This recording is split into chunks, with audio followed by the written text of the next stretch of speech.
Probably you are not knowing yet what is the effect of your childhood traumas on your business, or maybe you are very well aware of your surviving mechanisms that are not always serving you so well within your business or within your life. I would like to demystify the world of trauma so that we can have more choice, more freedom in our choices to live our life on our terms within our lives, but also within our business, and work on our traumas. So my name is Els van Lagen, and what I do is I help together with my team to help people really be totally in their trust element. We build trust together within yourself, within your company, within your career path, within your life, within your relationships. So to help a little bit out to see, so what are these childhood traumas, I explained in a former video. You can find it on my YouTube channel or on one of our podcast channels today, being SoundCloud or Spotify. But today I want to talk about examples on how do they translate these childhood traumas in our business. And I've taken some along with me to pass the knowledge to you so that you can start reflecting on, so maybe that's some examples that you also recognize on how you are also going in your own surviving mechanisms, and that you can see, okay, maybe I can also work on this or this childhood trauma, because you do not know cognitively wise always these traumas because they have been installed in your body. For sure, the first years of our lives, we didn't have this possibility to capture it cognitive wise with our brain, with our ratio. It has installed in our body. As I explained in What is Trauma, What is Childhood Trauma, I explained that when it gets stuck, then it gets frozen within our body. So we have to unfrozen it, and we have to also use our body to do that. So what could be examples are of how it has an effect on your childhood, on your business, is, for example, when you notice that you feel like you are in a golden cave. I'm just going to check a second. You are in a golden cave, everything is working out, but you know exactly that you want to do something else. So for example, I have lots of clients that are consultants, or also even big companies that are just knowing that they want to do something else, but they do stay in their comfort zone. Sometimes it's because they are scared of putting themselves out there, because it's sometimes easier to be, for example, under another name or on another company, so that you don't have to come out yourself to be there into the world. And because of the fear of rejection and the fear of people having comments or criticism, it could be that you stay in your golden cave. It's also part of our logo, by the way. It's a golden cave from which we break through and break out, of course. Something else is that you also sometimes can feel that you're ready for your company. You can see it already. It's ready for this double-digit growth, or even multiple 10 growth, but you still want to keep on having control.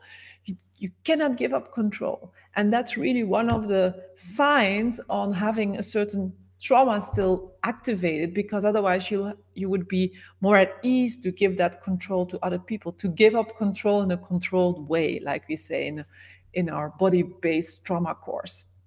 So another example is that you do not, in that sense of growing within your company, you can have that part of control. You can also have that part that you do not trust everybody, that you feel like, I can do it faster, or I don't fully trust. Or I had some entrepreneurs telling me already, my basic default state is to distrust.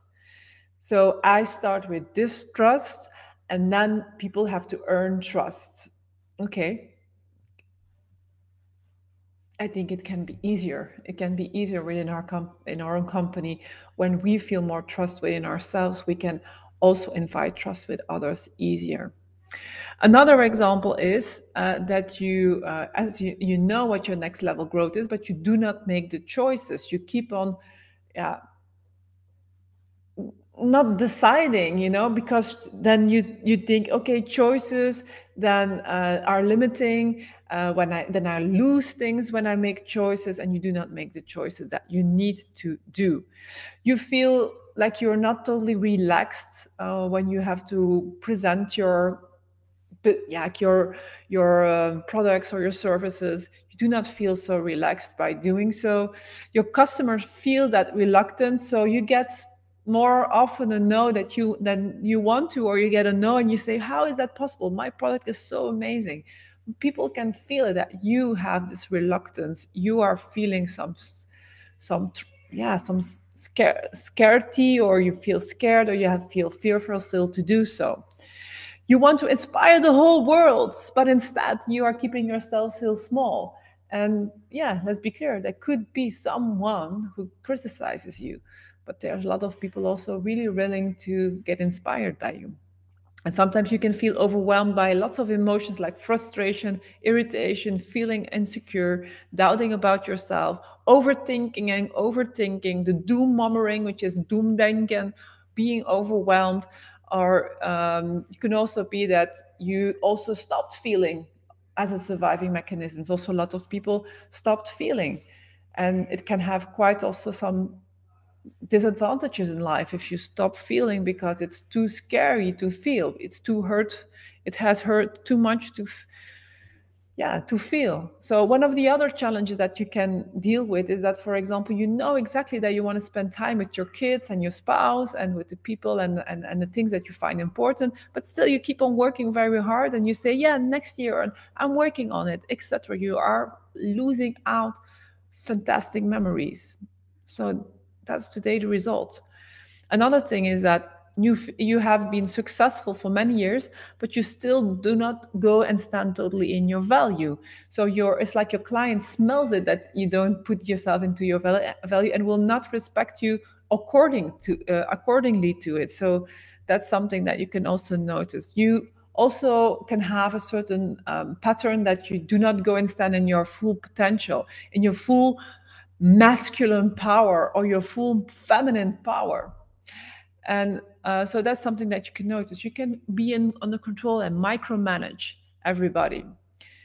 And then you have also this kind of survival mechanism, that you are procrastinating, that you are chaotic, that you do not structure things, you do not order things, and that can bring lots of house in your company. And also there again, if you are procrastinating the whole time, that means that you uitstelgedrag, we say in Dutch.